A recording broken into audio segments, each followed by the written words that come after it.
contrato de préstamo lo que ha hecho es simplemente indicar cuándo el contrato de préstamo es de naturaleza mercantil. Cuando el legislador ha indicado que los contratos y las obligaciones mercantiles en realidad se rigen por el Código Civil. Y luego el artículo 1, que es el que se encarga de establecer las fuentes del derecho mercantil, donde se encuentra justamente el Código Civil. Hecha esta aclaración, entonces hay que indicar en qué consiste el préstamo. Pues consiste simplemente en la entrega que se hace de una cantidad de dinero con la obligación que asume el que lo recibe de restituir esa cantidad de dinero más los intereses una vez que ha vencido el plazo que se haya estipulado. Este contrato experimenta ciertas características que vale la pena detenerse en su análisis. Como dije antes, no hay ninguna diferencia entre lo que pueda indicar el Código Civil respecto a la conceptualización del préstamo en cuanto a lo que indica el Código de Comercio, porque hemos establecido que el Código de Comercio no ofrece una definición. Digamos entonces que cuando el contrato de préstamo es de naturaleza mercantil, encontramos que una entidad que lleva a cabo ordinariamente ese tipo de operaciones lo que hace es entregarle una cantidad de dinero a alguien que la necesita. Y este que la ha recibido pues va a tener que restituirla con los intereses que se hayan pactado dentro del plazo que igualmente se haya establecido. Bueno, las características que se imponen en un contrato de esta naturaleza son las siguientes. El contrato es real. Digamos que aquí no hay que apartarse de la conceptualización que del préstamo hace el Código Civil, debido a que su definición en este artículo 1954 indica que por virtud del contrato de préstamo existe una entrega. Igualmente entenderemos que lo mismo ocurre en el propio escenario mercantil, que hay una verdadera entrega. Y esto es discutible porque muchos autores, muchos tratadistas, algunos de ellos argentinos, consideran que este contrato no es real, sino que es un contrato consensual, perfecto por el consentimiento. Sin embargo, por nuestra propia idiosincrasia y porque nos remitimos al Código Civil, podríamos decir que estamos en presencia justamente de un contrato que es que responde a estas características de los contratos que en realidad son reales, porque importan la entrega de las cosas. Más que todo por la operatoria es que los tratadistas argentinos consideran que el contrato de préstamo es consensual, sobre todo porque en su forma de practicarse la verdad es que la entidad bancaria no entrega dinero alguno cuando efectúa un préstamo. Lo que hace es pedirle a su cliente que abra una cuenta y allí le efectúa el depósito, de modo que estamos en presencia de una entrega simbólica, porque en efecto la entidad bancaria no le entrega el cheque directamente a la persona que está recibiendo el préstamo o no le entrega el efectivo. Digo entonces esto para aclarar. Desde nuestro propio punto de vista deberíamos de considerar que el préstamo mercantil es un contrato real. Y digo esto porque la entrega entonces resultaría simbólica. Si logramos identificar que efectivamente la entidad bancaria le dice a su cliente que abra una cuenta de ahorros y que ahí le va a depositar el dinero, una vez que se haya celebrado el contrato, en realidad hay una entrega, lo único que es simbólica, debido a que se deposita en una cuenta de ahorro del propio cliente que se convierte en deudor de la entidad bancaria. Enseguida podríamos decir que el contrato es oneroso. Y la onerosidad se pone de manifiesto en este tipo de negocio jurídico cuando identificamos que existe un sacrificio económico desde el ámbito de los dos sujetos que resultan obligados.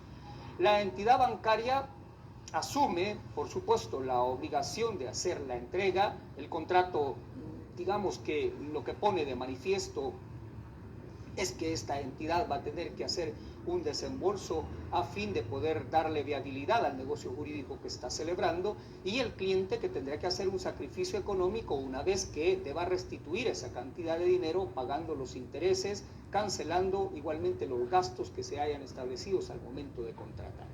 Estamos en presencia de un contrato de naturaleza mercantil y desde luego que la mercantilidad hace que uno identifique de inmediato la onerosidad en los contratos. El hecho de que cada una de las partes sacrifique en un momento determinado su propio patrimonio tiene que ver con justamente la posibilidad de el beneficio que le representa la obligación que ha asumido su contraparte. El contrato es de adhesión, sin duda que estamos en presencia de uno de estos contratos en donde las cláusulas son redactadas previamente por una de las partes que tiene el dominio de la relación económica, y en este caso es el banco. Las cláusulas han sido previamente redactadas, han sido analizadas, han sido incorporadas en el instrumento que luego se va a convertir en el que regula esa relación, o el que incorpora todas las cláusulas que van a venir regulando esta relación de negocio. Recuerde usted que cuando estamos hablando de los contratos que son de naturaleza bancaria, va a ser necesario que esos formularios sean depositados en la Superintendencia del Sistema Financiero y en la Defensoría del Consumidor, a efecto de determinar si no es que de él se manifiestan cláusulas que resulten ser abusivas. Como ya hemos dicho en otras ocasiones, aún así con la revisión que pueda llevar a cabo la Superintendencia del Sistema Financiero y la Defensoría del Consumidor, la verdad es que podríamos encontrar alguna cláusula que presente un desequilibrio al momento de ponerse en práctica, donde por supuesto, por haber sido redactada la fórmula, pueda tener cláusulas que favorezcan a la entidad bancaria. También ya hemos insistido en el hecho de que no por ser contratos de adhesión van a tener cláusulas abusivas, pero en realidad estamos en presencia de un terreno muy abonado para que se puedan incorporar este tipo de cláusulas a favor de la entidad bancaria y en un desequilibrio manifiesto cuando justamente tienen que ser analizadas estas cláusulas. En todos esos casos también se ha advertido que lo que resulta necesario es acudir a un tribunal para que califique si en efecto una cláusula resulta ser abusiva. Bueno, el contrato es de adhesión, no hay discusión en eso porque en efecto el banco lo que hace es, a través de su departamento jurídico, crear el contrato, generar el formulario y posteriormente ponerlo en marcha una vez que ha sido autorizado por las entidades que antes hemos dicho. Este contrato es de ejecución instantánea y esto permite que uno considere que la característica viene ofrecida a partir de su comparación con el contrato de apertura de crédito. El contrato de préstamo se ejecuta en el preciso momento en el que las partes han acordado el monto, el plazo, los intereses y los gastos, y las garantías en su caso. En cambio, la apertura de crédito ya hemos visto que es un contrato de tracto sucesivo o de ejecución en el tiempo.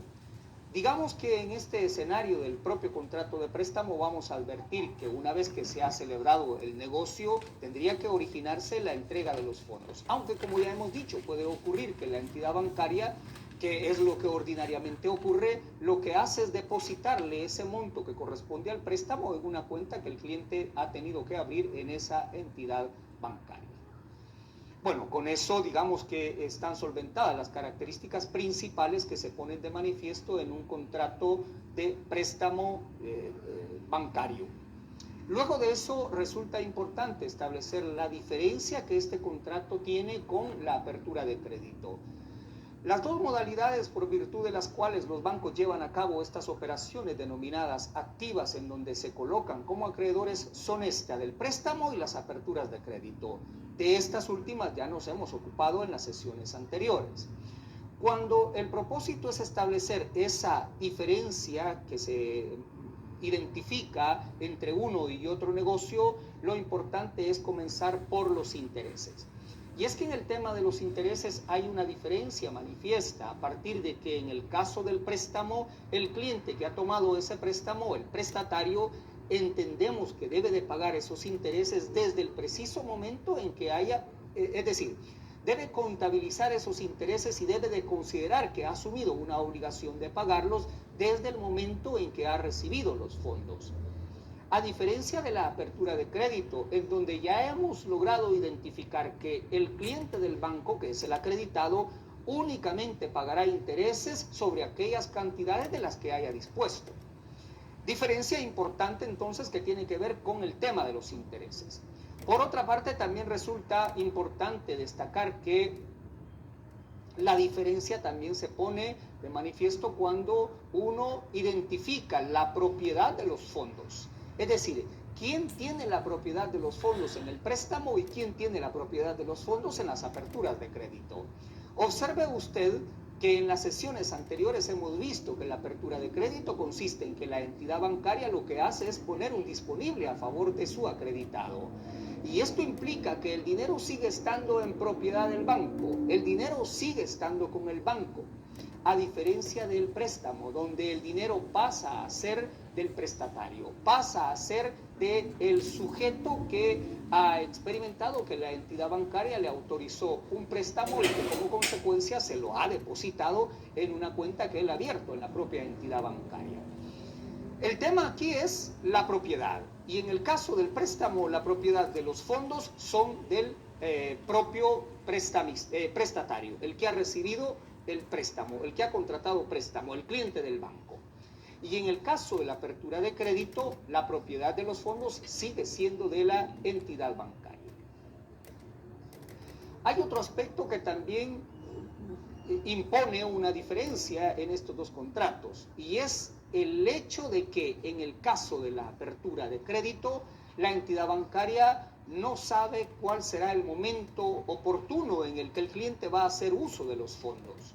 Justamente porque durante el plazo de la apertura de crédito puede ser igualmente que no utilice los fondos. Esto implica que la entidad bancaria no puede determinar cuál es el momento en el que ese cliente suyo, que es el acreditado, va a hacer uso de esa cantidad que se ha puesto a su disposición.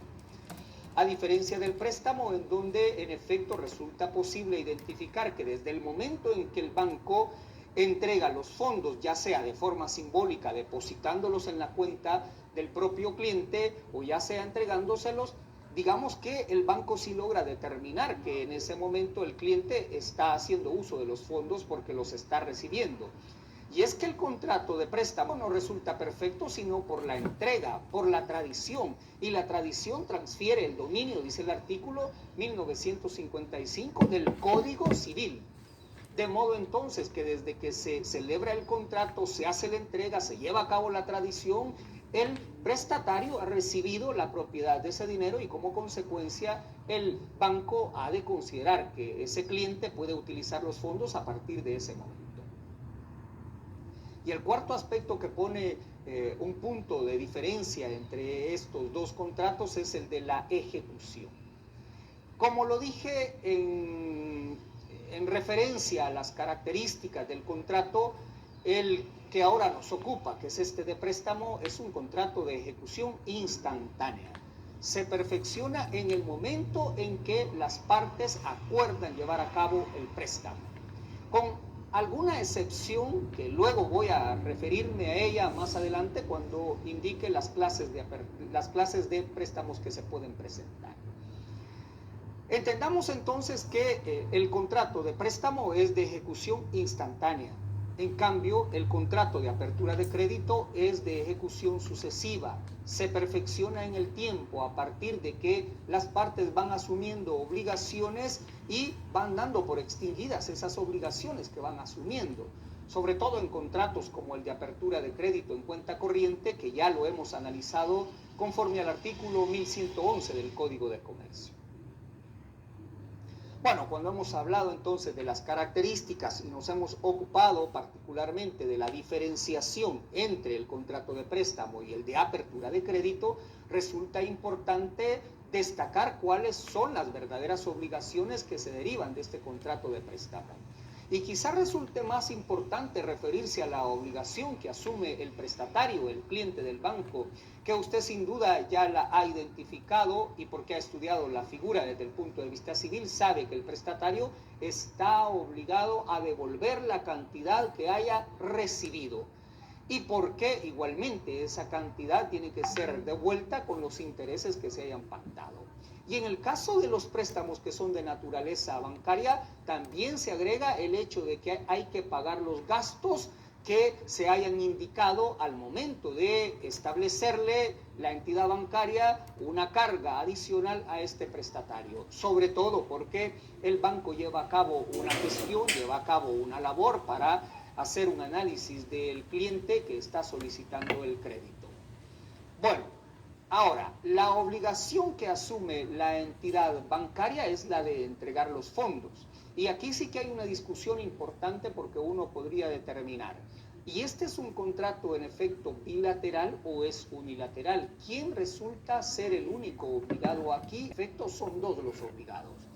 Aquí hay que hacer una aclaración importante porque se pone de manifiesto el hecho de que estamos en presencia de un contrato en el que en realidad el único obligado desde la entrada en vigor del contrato, es decir, desde que se volvió perfecto el contrato, es el deudor, es decir, el prestatario. Esto implica entonces que la obligación surgida es unilateral. El contrato de préstamo es unilateral. Y esto significa entonces que en adelante el único obligado es el propio sujeto que tiene que restituir los fondos.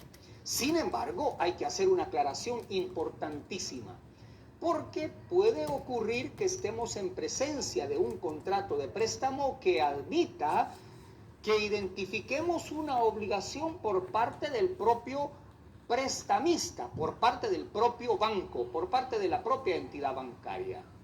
Bueno, cuando entramos en la explicación de estas obligaciones desprendidas del contrato de préstamo, hay que ser muy cuidadoso, porque en efecto uno puede advertir que en los contratos de préstamo no asume obligación la entidad bancaria, debido a que ésta experimenta que con la entrega de los fondos que lleva a cabo se está poniendo de manifiesto la existencia del contrato. Es decir, el perfeccionamiento del contrato se origina justamente cuando la entidad bancaria entrega el dinero, ya sea simbólicamente depositándolo en una cuenta del cliente o ya sea entregándoselo, que en realidad es la primera de las modalidades las que utilizan las entidades bancarias. La entrega puede ser una obligación desprendida del contrato cuando este contrato es pactado bajo la modalidad revolvente. Y es que en el caso del préstamo, vamos a entrar en los tipos de préstamos, aparece uno que se denomina préstamo revolvente o revolving. Y en este caso estamos en presencia de la posibilidad que tiene el cliente de tomar el dinero que se le haya prestado, pero de ir haciendo abonos y luego generándole la obligación a la entidad bancaria de que le vaya haciendo enteros de manera periódica. De modo que ahí sí estamos en presencia de un contrato verdaderamente bilateral, porque la entidad bancaria está asumiendo la obligación de hacer esos enteros de manera periódica. Justamente podríamos identificarlo o compararlo con la apertura de crédito en cuenta corriente, que la advertimos en el artículo 1111, cuando hemos dicho que el acreditado puede ir haciendo abonos y puede volver a disponer de esa cantidad de dinero. Pues igualmente puede ocurrir en el caso del préstamo. Si estamos en presencia de un contrato de préstamo por virtud del cual la entidad bancaria se ha obligado con el cliente a que una vez que él haya retirado los fondos puede venir y hacer abonos y luego la entidad bancaria podrá ir haciéndole nuevos enteros, estamos en presencia de un contrato de préstamo que es bilateral. Y por eso es que vale la pena determinar si existe obligación o no de la entidad bancaria. Ahora, en cuanto a los tipos de préstamos, resulta importante que la teoría y justamente la doctrina, que es la que se encarga de establecer estos tipos de créditos, identifica que hay créditos o préstamos bancarios que son a corto plazo, a mediano plazo y a largo plazo. Usualmente estos préstamos que son de corto plazo son aquellos que la entidad bancaria otorga para el consumo de las personas, para gastos de consumo de las personas. Un ejemplo práctico de estos préstamos que son a corto plazo son los préstamos personales que otorgan las entidades bancarias. Los préstamos que son a mediano plazo usualmente son estos que vienen conferidos para actividades de carácter económico, en donde usualmente la entidad bancaria ofrece un plazo un poco más extendido frente a los préstamos de carácter personal. Y los préstamos de largo plazo, que son usualmente los préstamos hipotecarios, que son aquellos en los que la entidad bancaria entrega una cantidad en concepto de préstamo y que de inmediato el cliente del banco constituye una hipoteca a favor de la entidad bancaria. Hipotecas que tienen plazos de 25 o tienen plazos de 30 años, hipotecas que son abiertas y que se extienden aún más allá del plazo que se haya establecido para el pago del propio préstamo. También están los préstamos a sola firma o los préstamos en los que no se requiere garantía, y están los préstamos garantizados. Esta también es una clasificación que se ofrece desde el punto de vista doctrinario. Aquellos préstamos en los que es suficiente la firma del cliente es porque la entidad bancaria tiene confianza en ese cliente, porque tiene una relación sostenida en el tiempo y esa relación le ha permitido justamente generarle confianza de que ese cliente le va a pagar oportunamente. Y están estos préstamos garantizados en los que en efecto la entidad bancaria, hecho el análisis correspondiente, determina que debe de constituirse una garantía para tener certeza del pago o la restitución de los fondos que se han tomado en concepto de préstamo. Y por último, como dije antes, está este préstamo que es revolvente o préstamo que permite que el cliente vaya haciendo abonos y luego vaya teniendo la posibilidad de que la entidad bancaria le vaya realizando enteros durante un plazo determinado, y están aquellos que se refieren a un único retiro. Es decir, que la entidad bancaria entrega el dinero y a partir de entonces ya no resulta posible que este cliente, aunque haga abonos, pueda volver a disponer de ese fondo. Digamos entonces que esta última parte permite identificar si el contrato es bilateral o si el contrato es unilateral. El contrato de préstamo entonces será bilateral cuando resultan obligadas las dos partes, como en el caso del revolving préstamo o del préstamo revolvente, y será un contrato unilateral cuando estamos en presencia de una única entrega. Toda esta explicación ha resultado necesaria a partir de un tan solo artículo que tiene el Código de Comercio, que es esta disposición o este precepto legal contenido en el Código de Comercio, que es el artículo 1142. Bueno, como dije que también iba a referirme al contrato de reporto, lo voy a hacer ahora, indicando básicamente que en el caso del reporto estamos en una especie de financiamiento a partir de transferir temporalmente la propiedad sobre unos títulos de valores.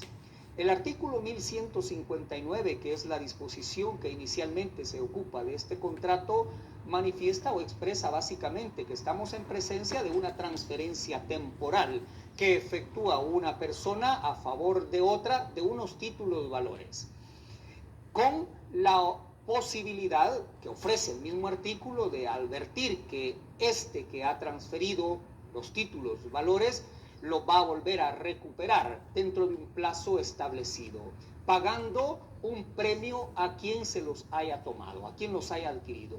Esto implica entonces que estamos en presencia de un sujeto que lo que tiene son títulos de valores y temporalmente quiere transferirlos, para que esos títulos luego vuelvan a él o retornen a él, y como consecuencia pague un premio a esa persona que los ha adquirido durante un tiempo determinado. Este es un contrato propio de bolsa, este es un contrato del mercado de valores. Como dije al principio, inexplicablemente el Código de Comercio sigue conteniendo este contrato cuando debería de estar en la ley del mercado de valores. Pero bueno, la explicación entonces resulta atractiva cuando el artículo 1159 permite identificar dos sujetos.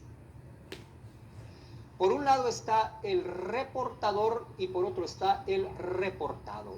El reportado es el que tiene la propiedad de los títulos y lo que hace es transferírselos al reportador, que le da su precio en el momento del contrato. Y luego tiene la posibilidad de que al vencer el plazo le devuelvan el precio que él ha pagado.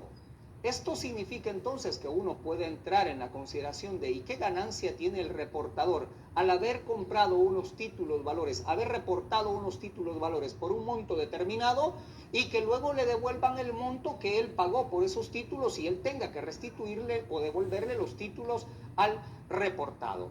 Pues su ganancia está en el premio, y salvo pacto en contrario, el premio se entiende pactado a favor del reportador. ¿Esto qué implica? Que en un ejemplo práctico uno pudiera decir, por ejemplo, que estamos en presencia de una persona que es propietaria de unos títulos de valores por el valor de $500,000 y decide reportar esos títulos de valores. entregándoselos al reportador. El reportador le da los $500,000, sabiendo que cuando venza el plazo va a devolver esos mismos títulos u otros de la misma especie y va a recibir de nuevo los $500,000. Como dije antes, uno podría pensar qué ganancia tiene. Pues su ganancia está en el premio que se haya pactado. Si se pacta, por ejemplo, un 10%, verá usted que la ganancia es importante, porque se habrá pactado, por ejemplo, un premio de $50,000 al momento en el que se devuelvan los títulos valores. Y los títulos valores pueden ser a la orden, pueden ser nominativos o pueden ser al portador, indicando el legislador igualmente cuál es la manera de llevar a cabo la transferencia de esos títulos valores a partir del reporto. Si son nominativos, se hace, por supuesto, a partir del endoso. Si son a la orden, igualmente se hace por endoso. Si son al portador, los títulos valores se transfieren por la simple entrega. El artículo 1160 determina